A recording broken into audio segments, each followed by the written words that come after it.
And now ya wada say na unim no say ya wada dra ya the People's Forum and ya de Bra Mfanjame asa home no ensisi kakra. We've been walking we be say himfa and ya wo tafo tafo no emienu o tafo new tafo and ya ka bom ya den ha ohum afahye no enti ene ya wa ha sana wa unim no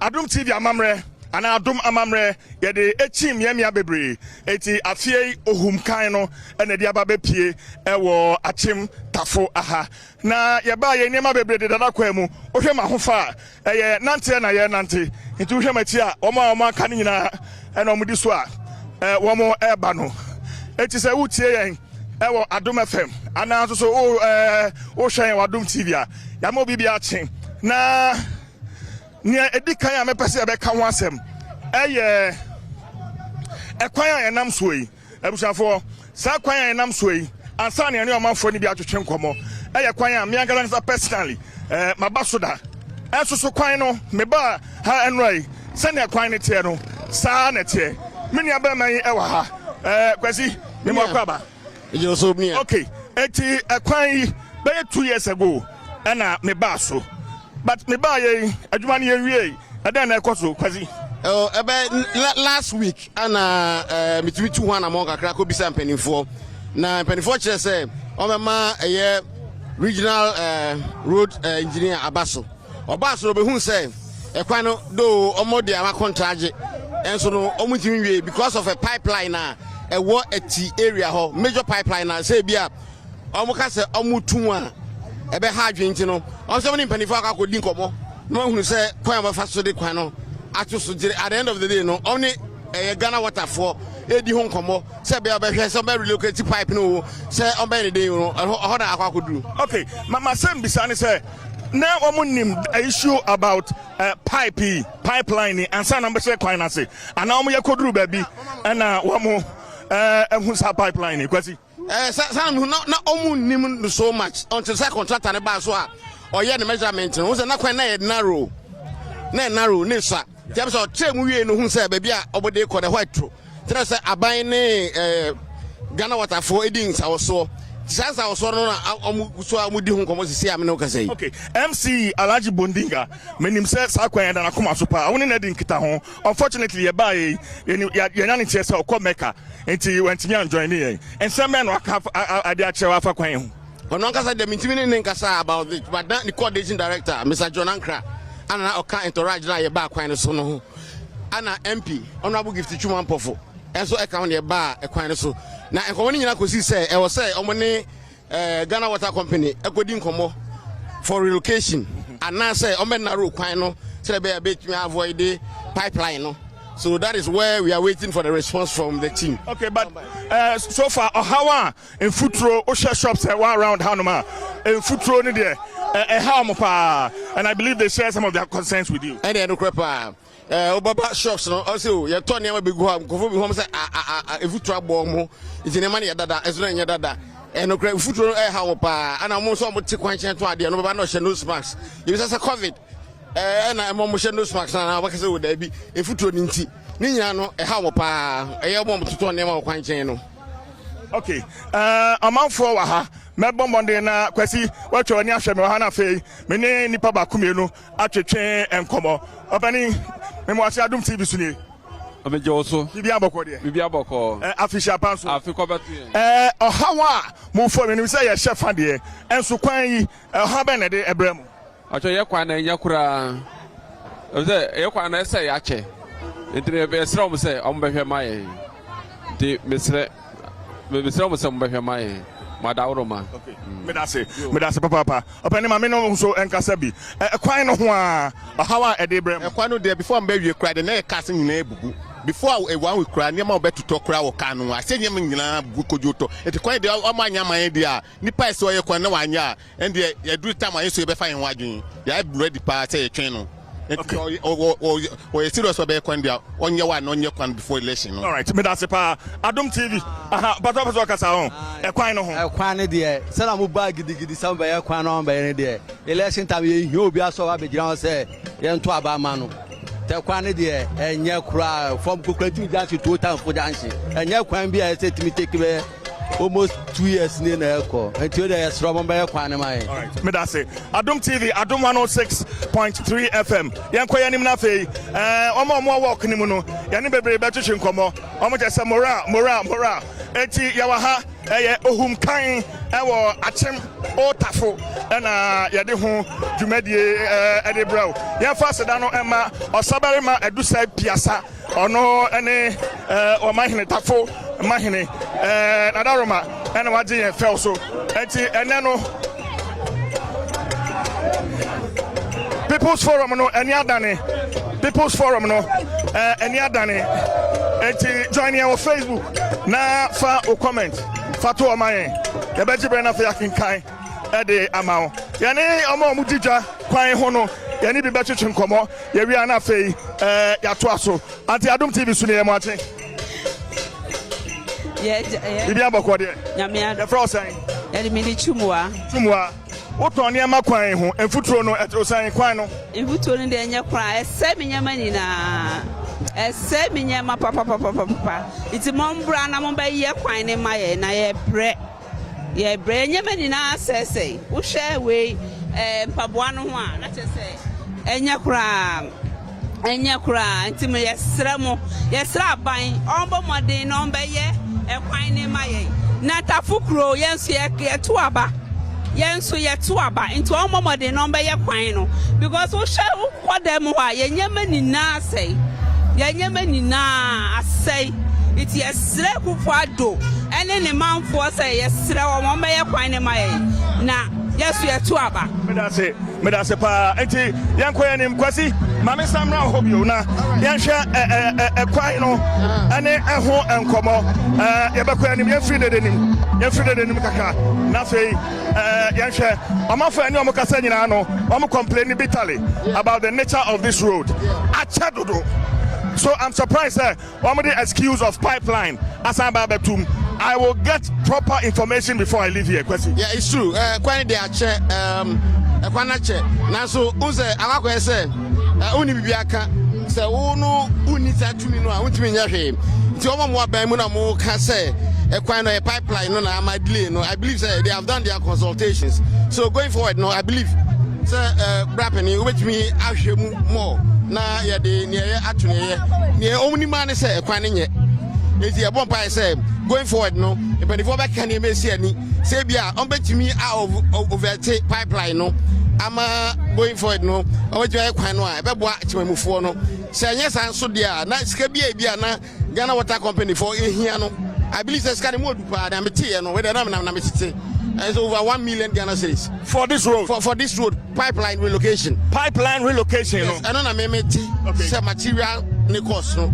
So with this no maybe no so anko part of the initial contract agreement na e wa ban mu now is about social no we be like I bet take time, so I believe that we have to make sure say telephone be den obetwe to manamo to relocate the pipe or do away with the pipe and make sure that we follow a what okay my name you my mo hen so entwetwe nkomo ante official pa bibi aboko de sifam no I tintin chame your friend saying Patricia your friend saying Pat okay official pa kwan ya wo gina so no nkomo na ye twetwe ane de dwuma de aba ha kwan na te saying enya kra ite ye sra bai so me boy don siesie maye but that's a power right me that's a papa okay in terms of be na fei yane omanfo no angalangasa atwetwe enkomo omo di work no akire no opani kwanjai mame eti we are live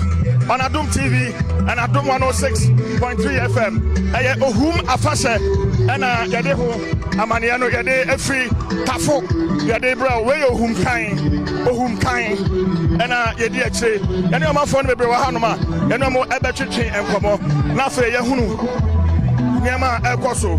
The major issue me ba hai na hu ana ekwan na ye ka ho asem no we are told say ekwan no pipeline relocation bi say ekoso ansana omatimi awie kwan no eti ye hwe abani asai nyanya dumo feeling it is oh feeling good ebisi ache etinu I feel the abasa de yebedi FM Ebenezer. Okay, come here now fi me free achem central region dun kwa no fi ba research ma wa ha na mu research de pan ba omu ye occasion bi se ya wo se nyade ahujim ye je adwuma na ye boy ye je adwuma kakra eti ye kwa adwuma ye ekwan ya nam so yete mo san ekwan de ne ye kama ena mabetutu so awata me na me ye enso tukusu a ko so kwa enti ne am pay for mo hwe ye na ye ne research ma so mo so ya se kakra me free central region ma me ni bi enti no amomo aye omo so ya se ne na ti je ye bre. Okay, me that's papa obane wo so bra na be kam ye e fro say ba to e friend Kofi Boatin yo okay also kam ye ekwan no ba to ekwan we de me haya na me ye adwuma wa atenti nso to de a lord kwan so nya ba kokura ase wutimi mfa mpo utimi kofa gata no ate atom ekwan de enya kran mo mbo ya na mo ye kwan ma yen. Okay, all right, but I say Adom TV, Adom 106.3 FM. Amafo nani aje kwasi yeah approachi baby a amochese main pipeline no enam no o enim kakra enti kodu on manaka ya ma camera peke no mahunu baby a main pipeline enam a ama kwana kan sise musa ne ampanifo ese no eno no enti ye kwa enim kakra bia in the next 50 meters no ibedu ho no sese ahefa na yadu yi sese adu achim hefa ati ayo don't see another community on its own. Akamak Junction, Achimati, on your be on a main pipeline, no, Aqua issue, no. If you're quite cry, who will be a pipeline, no, and I'm not feeling it to a for Niswama, among for so near. Okay, it's a say, Honorable Kwesiama Quata, Roads Minister, Wadaroma, Tafo anyway, na a crime wahano.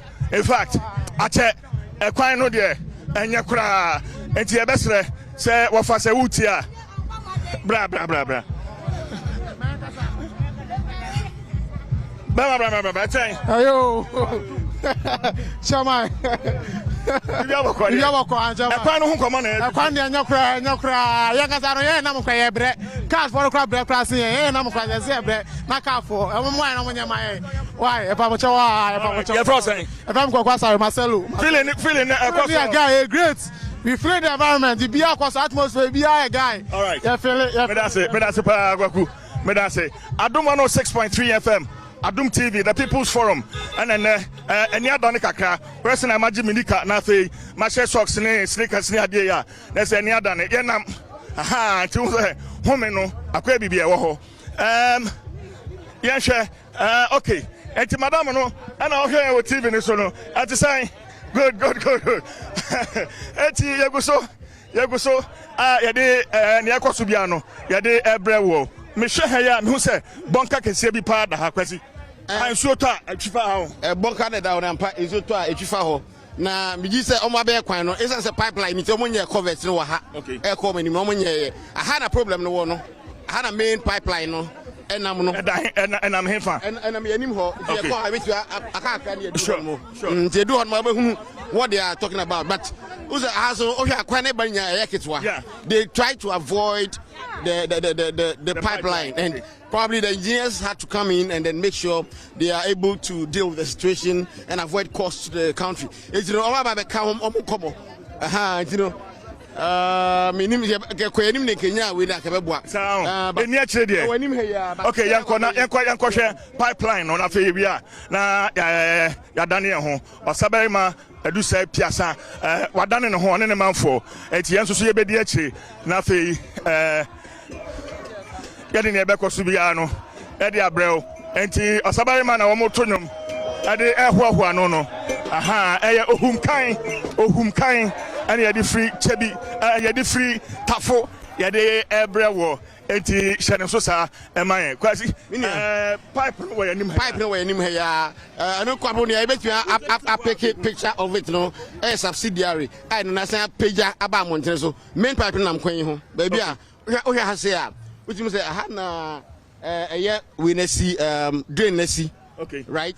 Drains for a coin or Hana esi. Okay. The main pipeline, no. We know main pipeline in Namha. So if they should have continued with this drain now, I could be affected. Yes. And you know subsidiary in Crampon, a ready. Maybe I made sure the other side no. So you better briefly na nka ya hwa. Okay. Yeah. All right. So main one nam ha. You better right ha. You better right ha. Okay. You better right ha. Ti ekwa ni mabon sa fe the subsidiary of the main pipeline na enam kwan so no. Ayi ni ho adi. E wa bia enwira yiwe. Na ekwa ni mo no. Se ekwa ni kakra ni ko si omeyimu a at least you can pick it up. Yeah. Oma okay. You do on my betimi on any omanfo e ho no so akasa na fe yakwa koshia edom no a wo work no emu no. Eti se wo hwa tafukrom na yenami ekwan a enam tafukro no mu akasa ekokopie kukurantumi ekwan ne nye na eno na ye focus a ye the people's forum agina so enne na ye afra adom amamre no na ye ho enkomo nyina ye de ebre wo kwasi enti pipeline no so hu a pipeline where you are connected to the mainstream when you are connected you say na yi ni ho adi okay this is connected to the mainstream okay. Any on peut say on tracé dwen ho a be ma okay good resolution okay for the people of enti pipeline ni okay when you are subsidiary that means when you are ketwa kra okay we are ketwa ewu adwan kese na e wo kwan no ho okay okay so just imagine this one being replaced how many people are going to have the impact okay and also okay all right my name omanfo e wa ha ne bi entwetwe enkomo na yenhwe ekwan no ho nkomo no an eguso a ye twetwe Adom TV so ne mamemfo ha na mehu se chinam chie bi ekoso ha eno Adom TV so ne o ma che yeah so within me from antimansa uchina mi ese mi de ba kutua mi nsa no me chinam 41 years ni uchina 41 years ni achane na me chinam me ayiko aye ante mansa wadaroma ye ba ye akwan a ewo kurom ha ho nkomo na ye twetwen wankasa ba bi a oye adwuma we meji anya akwan ni na pipeline ni na PAP eso mu ye ni ye o mu nye ni ye a pipeline sa lol e bi a you need to be pai nso gu ha bebre ye te bi a lol ni pipe ni akwa water we se ko from won ba be ye ade chepe lol foforo ba won sa pai no sa ndi kwan de so me ni ye maye Antimansa mama ndo ase mama ni dua ba ko na memfantua mensa no nti antimansa mama ni dua se memfantua mensa no na fe yemfa enante kwasi yenko na fe ye ne omanfo binum so entwetwe enkomo na yenhwe dia aha ne factory no aha no omuchinam no hello ati say aha meba na me no abekasa wai meba aha the people's forum mama ntra ha kakra mama ntra ha ante Martin yeja mama iko nso good udin amede mama ya nso nam no ho adwuma na nam gusa amoye okay yanhwe ekwan a ewo kurom hei etisan enkanka mo a nam kwan so mu kodwane ade ba ekwan ne de nye kura yesre o mampeni so meye maye na ye brepa infutro ni kunye insutwa yentume fam insutwa o nam ho obeti ahwisisi nti mu da infutro ye ba ni topa o meye maye o mehwe nti yesre no o mehwe maye okay all right me da say ante awo I'm not doctor home. I'm family name to her. Before then. But the first thing agbo. First thing agbo. Doctor show do. Dibi. One wants them to say. Akwa na nya kwa mwa kura. Ya madam wa man check na yakwa bia rakoti na efie na kwa abonten. Na ya kama madam. Ate kwa na nya kura. Something. Me da say. Me da say papa. Your friend Ata? Yes. I kwana na ehum. Enye kwa. Kwana enye kwa. Enye 3 million. Ate. Me da say, mama mi so hrom sa, kwesi eni o ma chi emfa ha. Mama mi so hrom sa. Nso wen. Me tinam no. Mame. Enti kwesi yemfa ha na fe. Yemfa dwumadi nkai ni nyina yemfa ntoa so kwasi ento hu se ekwan no ehun komo no on a more serious note atieti omanfo no mo ha ne pa pepe na yesese say aban edimi aka say omukwa akotu ho anamo no ahwe say pipeline no either some be relocate and omo relocate no enyententem ema timemufo na ntimi enkoyie emfama obi biara owo ebu akwa no ne inka kan tafo ekwanchempo ya namsi. Okay, Adom 106.3 FM, within the Chief Jerry Forsen, and you the People's Forum, you did Brewo. I did back one foot to SN Pie fan. Now, opening on the Juma way, opening Adom TV to near Martin. Yeah, but over the and a champion. And a champion. Mamoni Juman. Baby, I would see a Jumain, and in foot through a quine or so at the same. And Yakura, and foot on the queen. Udu fina sa ohimo a untimi nhwe ekuye pa enti sama baaja mumma etiefo ntina omebeboa yen ye ho kire on futuro no ho pa me da se. Okay, ana tampo ye bedo ase papa ye da se pa enti yeguso ye kasa de santen no woma dane wo mo ho ye de ani asan kire o tafo ye ho ne kwa wie adwuma de ani nyina na opani so so am sa fe na obi e shop ne nkasa ekwan no aho opani Adom TV su ni ye mo aten. Ya Penny Bibia Bokode. Nami Adom. Bacho wudin. Ode kwa Asante. Obakwaku. Ubie ya mi nwura mu de ba mu se mfuturo no na ahia we free shop. Ya mfuturo nkwara ya wudida. Ya wudida nti se mo bibia mo beka champion fo no mba ba ye hu bibia ma ya mo nka nkyerem ne sa de a. Obi a wa asma wotimi tra lord kwa we. Ni ipo o ma ni si kra nko mo water so ma ye kra nke ni problem. Metima ka se bia be 2 to 3 weeks in kra zubako se yakopɔ anto nso amayen a na te se yen na te se utimi home na utimi hye no suma senso mfia no pa nkusi enwumre enti mo hwe na mo nka ho asem mayen yenum se aka kira Adom TV for there em se obi abeti brawa ku me da se papa panti ye be kɔ yanim na afei yene omanfo enkae no so atwetwen enkomo taxi drivers any trotro drivers a omonam kwan no eso womo na how mo papa obani sibra yembisa driver for the number of times womo eba to spare parts opani nante kakra you for saying Mr. Gazy what on spare parts let's driver for number hapa omo ba e kwan na enye nti boyemu ba yen so na higher because you use car ni bi auto tie within 2 weeks. Now I say auto link within 2 weeks. Now I say auto shafts within 2 weeks. Ball joints. Now I say and then foot run so say and yama auto nyama guha within 3 days. So by saying foot run, I will be back. I say nyama dada, but ne nyama fufro. So in foot run no, and I diane hamekesiye ba kupa ye insuo ta school for kwalaya no munam kwa oni sana driver for no boatechen eni insuo gu am hono memi hu a aya ne hame. Inti yesre omonhwe no munya kwan no na emwa omani na. All right, Mr. Gacy me dance papa driver gina ho na me ne omomo car ni mu no entwetwe nkomo mate so obi to mane mu car ni mu ho ofa wo se kwan na dey ehu hia ya pa ye top asa endi na otwe na we asay ne akoto na we asay in fact ma ye bre pa tie ho pa tie ye ble semi ne ye akoto tie ne case o 3 days ni Ajana got to tie the boots is here. Equanity. Shocks as of a spare pie. Bibia. Na say equanity is a bread. The higher pan, Timumwai Kakra. Okay. Yeah, better was say. Minya signal say, see a try home. Na, yeah, we are live.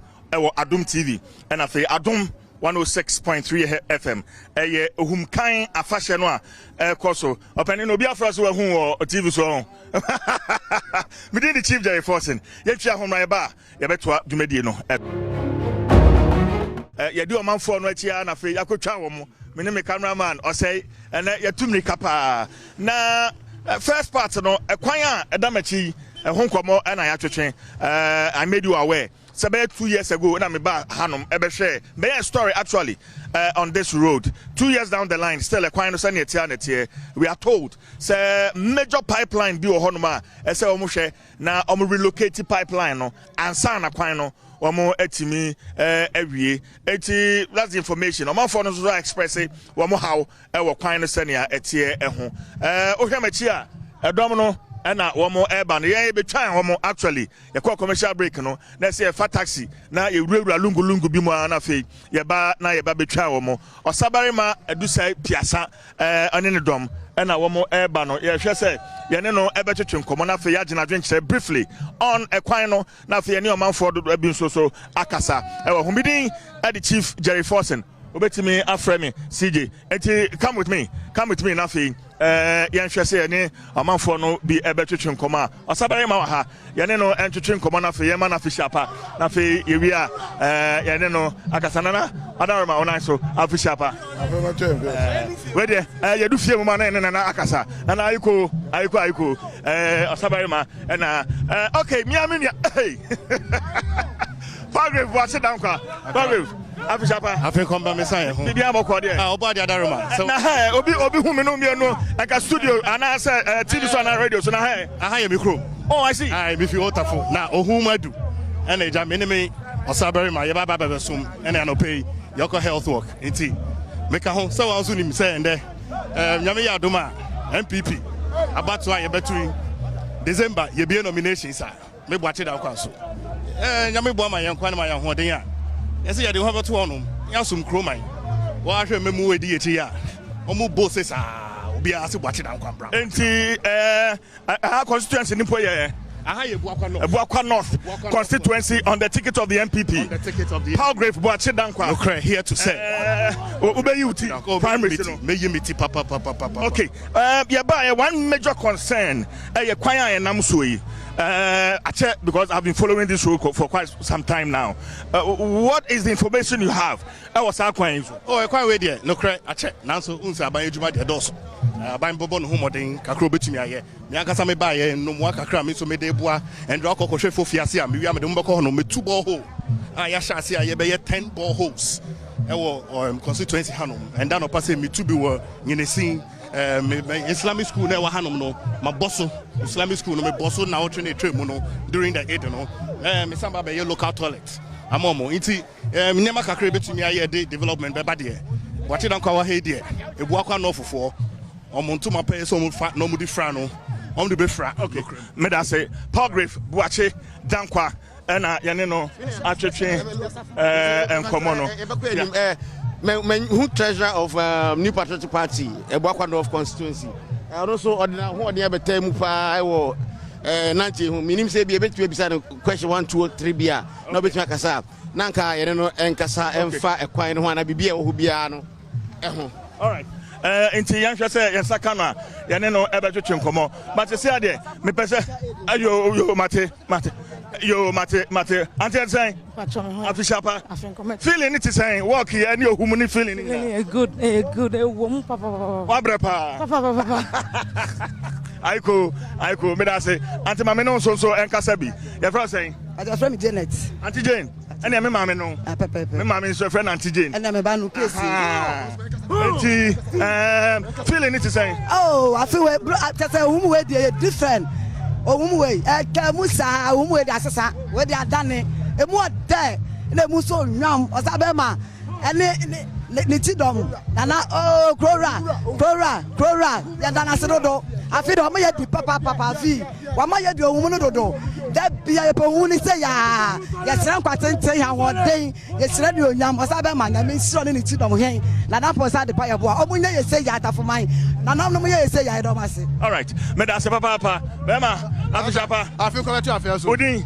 me da sama Godfred feeling it is saying brutal afi ohun mi de edutwam ohun bi enu ho ye le gina esi yeso ya nse obi atimi hye omu nna ahye yase ye no ye nie atemtafo ye nie sa pepepe kwasi me fans na egu ho no ana wo mu we bi no ati say good and we are live on Adom TV Adom 106.3 FM NPP oh okay okay anti treasure Adom TV so ne afishapa afi kometo ya afi so me hu se wa brepa ma break akra okay feeling it is saying ohum no any activities are and ye dey we ye ka ho oh ohum no bibia akọ fine senia o ma hyehyɛ long week program no so bibia ekọ so senia o mo hyehyɛ no na nti eye health work no so eboa e ma ye mpom eye den. Okay, futo ben na de be ma wo mo a enkankan ne omanfo adehye a wo mo free krom ha wo mo enya ente ne ekọ so se wo mo mra na ohum na ya hyase no.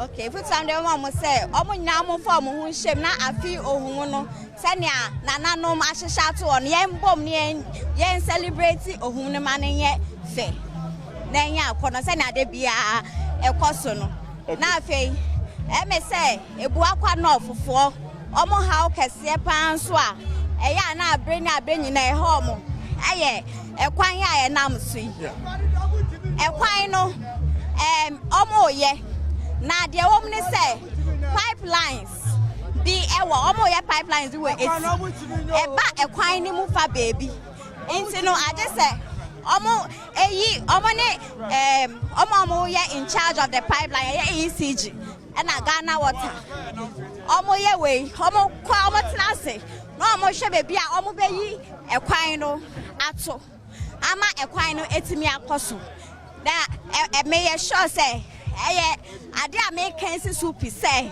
eye ekwan no enta se afi be ko ewie ye no na impenifo Oma wie ekwan no ama Madam Constituency Treasurer 2 years ago me tell ansem here bio me ba kwan so yes so tell ansem no na ento ama fi nko na wie ye na ya ye on say obi output e obi input wo hu obi ekwan aye na enye nipa ba akopɛ na stakeholders ebre na ebem eba bom na oma ba be ye ekwan no wo inti say wo fine wasa wo ye no unye nwie ya meme ntimi enye eba ne ye sa na wo say etiefo ni okay ahwefo a ehwe mi all right eba no me da se pa Adom TV Adom 106.3 FM the People's Forum and eguso a ye de ebrewo okay the advisor to the president at the presidency. Okay. Okay. Nana Adom TV so dey watching. Can you hear an introduction there say na one ni. But what say? Introduction here. And introduction I mean ya. So we didn't na count you. Aha. Adom TV so dey watching. Yeah, Jemoso. Me ba cho who say we do want work mu bi. Feeling it is saying the whole home feeling what you saying. I think so home festival no very well organized. And Nana Piesa the 4th. Atrese or your henia Odimoa or your henia open kabum or your henia open puntu or your henia or per se youth unina enya baby papa bijina. To home festival abe here say I was say yenina ye kabum na ye health work. Na health work no say yenina ye ntintri ye pom. Se na be ya yare a echichire ye no ni nyina so ebete. Ebiem so no na ehwe kwan say sa ade yo aye edin kabum ebeba ebuakwaman ebeba tafuman. It me feel say feeling no is high. Now I am happy to see say the organization is being well organized and youth ni nyina du mo agimemre wa nkokrafo na ahwe kwan ya ye nansu ya na no so ya besre aban ye hra aban say me amewo yera ya safuma for office senior presidential office obi enim say me free tafo o tafo a sabio me so impuntu ohia ye wa ye yera nana adodanko akofo ene yera amakwata oma yade oma hyase ye hwe kwan say ye kwan ye betumi awie before 2023 as has been envisaged. It ye hwe kwan say ye kwan ye wie it will transform the business in the community. It will also ensure that the people will have trust in our governance. It no na ye hwe kwan say ye betumi ye hra ban ye hra nanado number yes ade ye me so say na making nyame ya adom na say ye kweya no MPP ye bia kwenya na ye me so amedi mu akotene Ebuakwa North. Yes, Ebuakwa North. Wow. Say ya potona say afia me so me de mi sabo mu bia ye eti me so me hwe kwan say bia ye nyina ya dwenkyere and the way forward is that the MPP will retain power. Come and we have to break the 8 and it's very possible for us to break the 8. Me da se papa. Bejibre later on na fe ya trans na ya twetwe nkomo. Me da se papa. Me da se. Yes. Opani. Jata. Say. Nyame anu boko na so. Feeling it saying very deep. So I said a man tell him about wa ho keka yeah di afasha kese e otimam e hum kan na je se e nika ya da don fon so ase nyame hia ba bia mo ya bo start adwuma yi mo ne adan adi ni ye e ti nyame hia mo timi dia fo ba ni na ne se afie no nyame adoma bibi aba no ye bebiem a bo akwa de no fo ane de ya hu se ama me gift tu mo ya de isi ade ba to ne ma branche ba kwa ke kapa wa hu ke ka no just say baba de a branche e me ba tell me na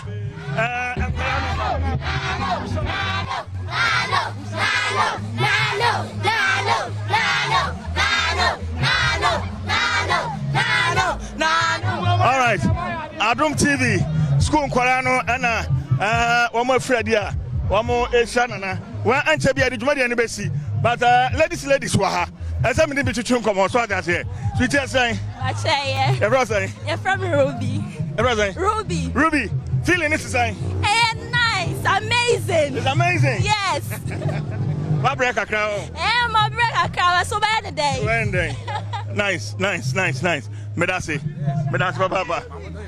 papa enti open news brother but you from Kwaku Fori okay can you be feeling this is saying ohum feeling and amama ye ni ache san kan say ya ne ye na dan say ye hu se ne ohum tie na afie die am ye ni ache ye kwotete milemu no sana tete ne ye no ye tine na nan say ya na mafo beti ne ye hu se ne ohum no tie na afie ya enne afie ye enne ye se fan ya enipa dom aba am ye hu ahoho ye ho mo won fitiri menche nyina eba hwe sane ohum tie o mo tu kwan ya o mo ma o mo kuro mo nyina afede so o mo nyina ba eti enda afi no aye feeling na ta aye good am ye ni age wa ka samo ba e mo sane nipa le tie wo sane nipa le tie ahoho na ba eti aye am ye ni age ye pede say yes afi bia ka be celebrate ye hum no ni yeso ye wo say yes achipta for festival e wa all right me that's papa shenen so say later on and later on in the day we health screening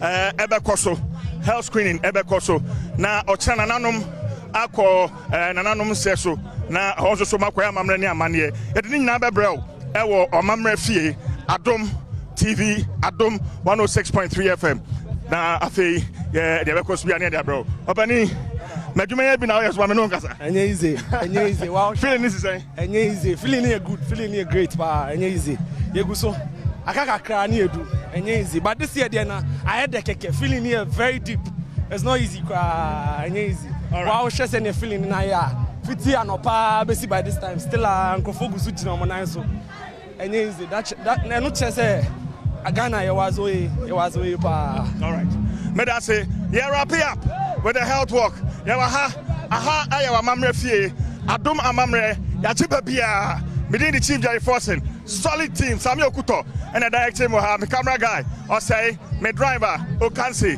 Nelly a social media executive ya be see ha na fe ne be ko to bia no ya dia bro stay with us ya chipa bia eti yada chief Jerry Forsen ene ne team ase say the people's from Jumedi omre Abraham festival eba so wachina na manfo AC enkonya tenase aye amamre ne amane ekwan so ene nam so bi amanfo di nkomode afa ohaw ne akwaside ekoso ewo puntuo eho ti yame yad mo wachina live on Adom TV home festival no obehwe ne nyina meka so wachina so ye Friday bedwam Jumedi no ye tu fa a free studio ni akire tema gapo around about one more freight instead of forwarders Ghana instead of freight forwarders omo yad mo one more and ye bedwam Jumedi no eti broma hene kwabra sante obi me ho bia fiam akwata ba ko hodom anochwa ba adwa sewa anything ni nyina enso ekonyame yad watchna ye kodi komodi afa amanfo a ekra neman ede neman free Ghana ekọ amanone eka wodu om se emenomo ewo port etua wodu eda port tanti egu omo enwuma guta panfo ba honum bi sanso ena wona import export neman so ba honum ebi abampanfo wo adwedie ene frima wo ensem so aso ye esbeba de nyina sinkonya trase de komo kwen betimi afa so ebo ma dwedie etimi akoso jutu ntika so okira no pa no so se kim near live from Tema opposite GMPC for omobed na eho na Ghana instead of freight forwarders for no ewo kina ho na de dwumade nyina efri ede ebamedi de akwasi insiana se kese kuma production team ochina pa yenchia e wo teba background